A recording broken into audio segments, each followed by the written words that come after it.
Assalamualaikum warahmatullahi wabarakatuh.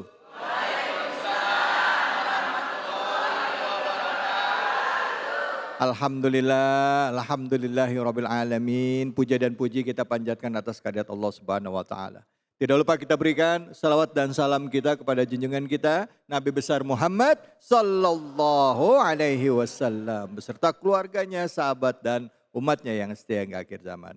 Pemirsa Ainus dimanapun saja Anda berada, alhamdulillah hari ini kita kembali lagi bersilaturahim dalam program kesayangan kita yang selalu setia hadir di Ainus TV setiap akhir pekan, setiap Sabtu dan Ahad, yaitu Cahaya Hati Indonesia. Cahaya Hati Indonesia.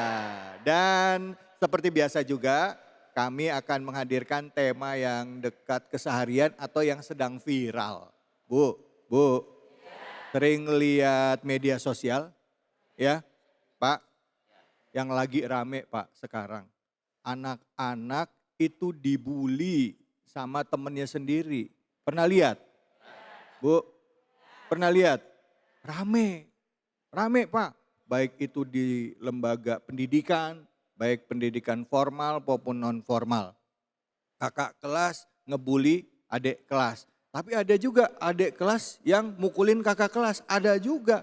Wallahu alam. Nah, ini satu fenomena yang mungkin harus kita sikapi dengan bijak. Tapi sebelum kita ngomong soal itu, saya nanti kasih kesempatan juga ibu-ibu atau bapak-bapak yang pengen curhat atau punya pengalaman mengenai peristiwa ini. Sebelumnya saya mau kenalin dulu guru-guru kita yang sudah meluangkan waktunya untuk hadir di kesempatan yang berbahagia ini. Izinkan saya mengucapkan salam hormat dan takzim untuk Ketua LDNU Daerah Istimewa Yogyakarta, Kiai Haji Tajul Muluk. Assalamualaikum warahmatullahi wabarakatuh. Waalaikumsalam warahmatullahi wabarakatuh. Nah, sebelah beliau sudah hadir guru kita juga, beliau juga sama sedang kandidat doktor juga ini. Al-Mukarram Kiai Haji Muhai Atali. Assalamualaikum warahmatullahi wabarakatuh. Assalamualaikum warahmatullahi wabarakatuh. Waalaikumsalam. Ya Allah, di sebelah beliau ini Al-Mukarram Kiai Haji Henry Kusuma. Assalamualaikum warahmatullahi wabarakatuh. Waalaikumsalam warahmatullahi wabarakatuh. Bapak Ibu semua, salam sehat dan salam sejahtera. Masya Allah. Baik, sebelum kita bahas langsung saja kita saksikan tayangan viral yang tadi saya sebutkan. Ini dia. Pemirsa, akhir-akhir ini marak sekali berita tentang perundungan. Dan yang lebih miris lagi, hal ini terjadi pada anak-anak yang masih duduk di bangku sekolah. Tak tanggung-tanggung, aksi perundungan ini pun sampai ke aksi kekerasan. Lantas, seperti apakah cara menanggapinya dalam Islam? Bukankah setiap orang tua dan guru pun bertanggung jawab mendidik akhlak anak-anaknya? Berikut kita simak ulasannya oleh para ustadz. Ya, ini jadi PR buat kita semua karena tidak hanya di sekolah tapi juga lembaga pendidikan yang berbasiskan agama juga ada terjadi seperti itu ya. Ini jadi apa ya? Jadi perhatian dan keprihatinan buat kita semua. Mungkin ada yang mau cerita, punya pengalaman. Silakan, siapa yang mau curhat? Ibu? Ibu silakan. Ya. Assalamualaikum warahmatullahi wabarakatuh. Waalaikumsalam warahmatullahi wabarakatuh. Saya mungkin bukan pengalaman pribadi saya, tapi teman yang curhat. Jadi dia itu anaknya selalu dibully di sekolah. Gitu. Terus padahal ini anaknya pintar dan baik. Tapi dia selalu dibully. Nah, bagaimana cara kita orang tua menasehati anak ini supaya bersikap seperti apa? Maksudnya yang dinasihatin siapa, yang ngebully apa yang dibully? Yang dibulinya. Yang dibulinya, oke, ya, baik. Jadi kita sebagai orang tua bagaimana cara betul. Kita sebagai orang tua untuk menasehati. Kan kadang kita orang tua kesel ya, kok dibully, apa kita membalas atau kita sabar atau seperti apa. Ya, baik, terima kasih banyak. Ibu, nama ibu siapa? Ibu Salma. Ibu? Salma. Ibu Salma, makasih banyak Ibu Salma. Silakan mungkin Kai bisa membahas terlebih dahulu. Ya Tajul, silakan Tajul. Baik, terima kasih. Assalamualaikum warahmatullahi wabarakatuh. Waalaikumsalam warahmatullahi wabarakatuh. Bapak Ibu, kalau kita melihat sejarah pembulian itu sebetulnya nama pembulian itu memang baru populer belakangan. Tapi peristiwa pembulian itu sudah terjadi sejak zaman Nabi. Ibu pernah dengar cerita Nabi Yusuf. Itu adalah peristiwa pembulian pertama bukan oleh orang lain tapi oleh saudara-saudaranya sendiri. Dan itu peristiwa yang sangat tragis. Sampai usia tua atau usia sudah sangat dewasa sampai jadi menteri ya kan. Nabi Yusuf baru bisa ketemu lagi dengan ayahandanya Nabi Yakub. Sedihnya bagaimana Nabi Yakub itu, sedih sekali sampai kedua mata beliau itu terlalu lama menangis sampai tidak bisa melihat. Lalu apa yang sebenarnya dilakukan oleh Nabi Yakub? Nabi Yakub itu anak-anaknya itu sudah dinasehati terus menerus. Kakak-kakaknya Nabi Yusuf itu dinasehati terus menerus. Bahkan karena beliau adalah seorang nabi, tentu bukan hanya nasihat secara verbal saja, tapi juga spiritualnya juga ditingkatkan. Tapi alhamdulillah berujung dengan nasib yang sangat baik yang kemudian diterima oleh Nabi Yusuf. Kita kadang tidak bisa mengandalkan lisan kita saja untuk mendidik anak-anak kita. Kita juga harus memproteksi, memintakan perlindungan kepada Allah untuk anak-anak kita. Nah barangkali kalau Nabi Yusuf saja sedemikian gigihnya terus mengawal perkembangan anak-anaknya, kita yang bukan Nabi tentu harus lebih gigih lagi untuk mengawal anak-anak kita. Satu kali kita lihat bagaimana anak-anak kita ini berkawan. Kadang kalau kita perhatikan Bu, kalau yang punya anak-anak masih TK, di rumah anak-anak kita sudah kasih tahu cara berbicara, memilih kata-kata yang baik. Pulang dari sekolah dia dapat oleh-oleh Bu yang enggak. Karena apa? Karena kadang-kadang mendidik anak itu kayak kita mengendarai kendaraan. Kita sudah hati-hati, orang lain yang kurang hati-hati.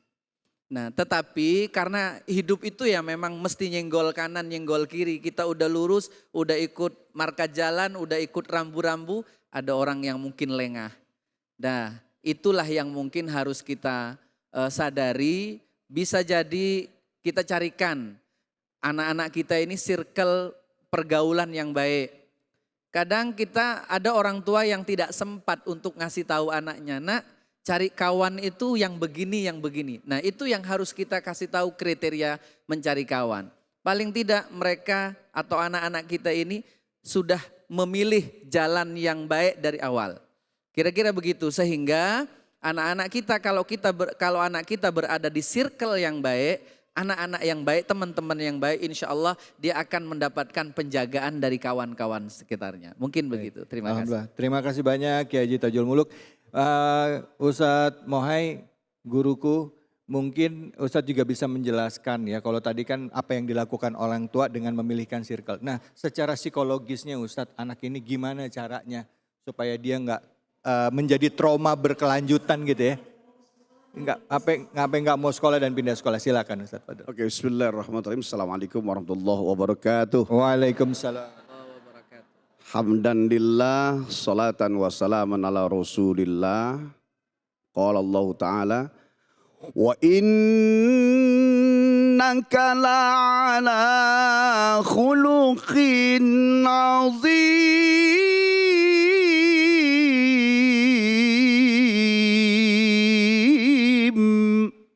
Allah subhanaka la ilma lana illa ma'allamtana innaka antal alimul hakim. Pemirsa Cahaya Hati Indonesia dimanapun berada, saya menanggapi bahwa yang terjadi saat ini adalah sejarah itu berulang. Maka orang yang mengenal sejarah, dia akan selamat dari keburukan sejarah. Orang yang tidak mengenal sejarah akan dimakan oleh keburukan sejarah. Yang terjadi saat ini tadi disampaikan oleh guru kita Kiai Tajul Muluk, berulang saja.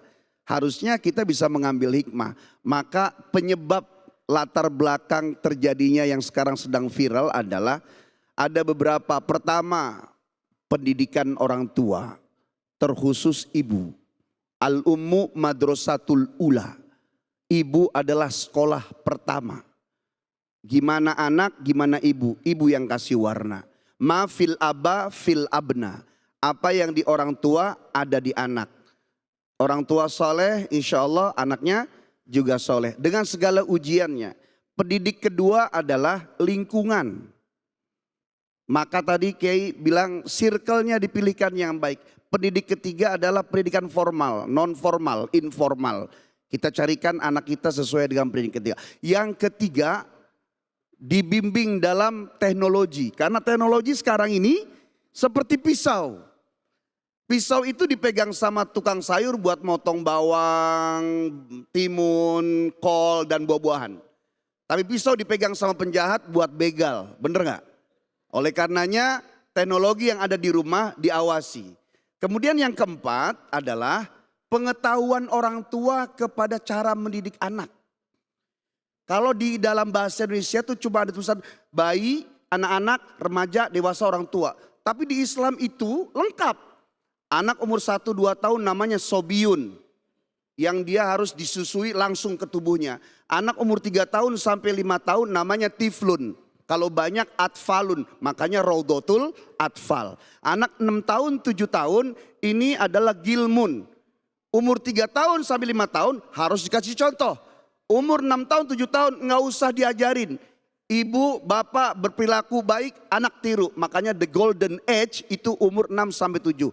Umur 8 tahun itu namanya amrodun. Udah mulai tahu mana yang enak, mana yang enggak. Umur 9 tahun namanya mumayyizun. Udah tahu mana yang baik, mana yang buruk. Umur 10 sampai 15 tahun namanya baligun. Udah mulai tahu mana yang baik, mana yang halal dan mana yang haram. 16 sampai 19 namanya fata, syubban, mencari jati diri. 19 sampai 40 namanya rojulun, dewasa. Dalam masa dewasa, umur 25 Allah sempurnakan akal, umur 40 Allah sempurnakan hati. Umur 40 sampai 55 namanya syekhun, orang tua. 55 ke atas syekhul haram, tua renta. Udah di mana kita sekarang? Ketika kita tahu umur-umur itu, barulah kita bisa tahu cara mendidik anak-anak kita. Ya. Oke, baik, terima kasih banyak Ustadz Muhammad. Bu, kita masuk yang mana Bu tadi Bu? Kayaknya tua renta ya. Apa? Tua renta kayaknya. Masya Allah. Silakan Guru. Fadol, Ustadz Henry. Fadol. Bismillahirrahmanirrahim. Assalamualaikum warahmatullahi wabarakatuh. Waalaikumsalam warahmatullahi wabarakatuh. Alhamdulillah, assalatu wassalamu ala rasulillah wa ala alihi wa ashabihi wa man wala. Rabbi syrah li sadri wa yassir li amri wahlul 'uqdatam min lisani yafqahu qawli. Hadirin pemirsa iNews TV, alhamdulillah pagi hari ini temanya luar biasa Bang David. Ini mengingatkan kita bahwa kayaknya hari ini kesalahan anak kita sebenarnya telunjuk itu kepada diri kita. Karena anak itu adalah sebagai representatif kedua orang tuanya. Ya. Maka Rasulullah SAW sebagai kiblat kita dalam berperilaku, berucap, berbuat itu adalah sempurnanya beliau. Oleh karena itu Allah Subhanahu wa taala mengatakan laqad kana lakum fi rasulillahi uswatun hasanah. Dari dalam diri Rasul itu luar biasa ucapan dan perbuatannya. Hari ini anak kita kok bisa lebih cepat sekali berperilaku yang buruk daripada yang baik. Coba lihat penyakit yang pertama kali dimunculkan di era abad 21 adalah ini apa Bapak Ibu? Gadget, handphone. Gadget, HP. Saya yakin di rumah Bapak Ibu nggak punya satu. Punya berapa kira-kira? Anaknya yang baru saja, yang baru ngerti, bisa pencet-pencet, tontonan jadi tuntunan, bahkan jadi panutan. Itu pada akhirnya isinya ini bisa dibuka apapun juga. Dan anak-anak kita itu sifatnya meniru, melihat. Kalau figur orang tuanya tidak ada, maka figurnya ada di dalam. Maka bully membuli pada hari ini pun sebenarnya pernah terjadi pada zaman Rasulullah SAW. Ketika itu Abu Bakar radhiyallahu anhu dibully dengan ucapan dan kata-kata. Dalam bahasa Al-Qur'annya mengolok-ngolok, bahasa kitanya meledek. Tapi ketika di depan Rasulullah diledek, dihina, dicaci, Abu Bakar diam, tidak pernah membela diri, tidak pernah membalas. Rasulullah pun diam. Tapi heran Abu Bakar, kenapa Rasulullah diam? Disitulah kemudian Rasulullah menjawab bahwa ketika Abu Bakar diam, maka malaikat mendoakan Abu Bakar. Tapi ketika Abu Bakar akan mengolok-ngolok membalasnya, maka iblislah yang menjadi teman. Oleh karena itu kita ambil hikmahnya bahwa anak kita itu akan meniru apa yang dia dapat hari ini. Maka kalau kiblatnya adalah HP, itulah dia sebagai pusat perhatiannya. Mudah-mudahan anak-anak kita adalah anak yang soleh dan soleh, terjaga dunia akhirat. Amin ya rabbal alamin. Baik, kita akan lanjutkan lagi bahasan kita mengenai bully-membuli ini ya. Hanya di sini, di Cahaya Hati Indonesia. أحمد يا حبيبي حبيبي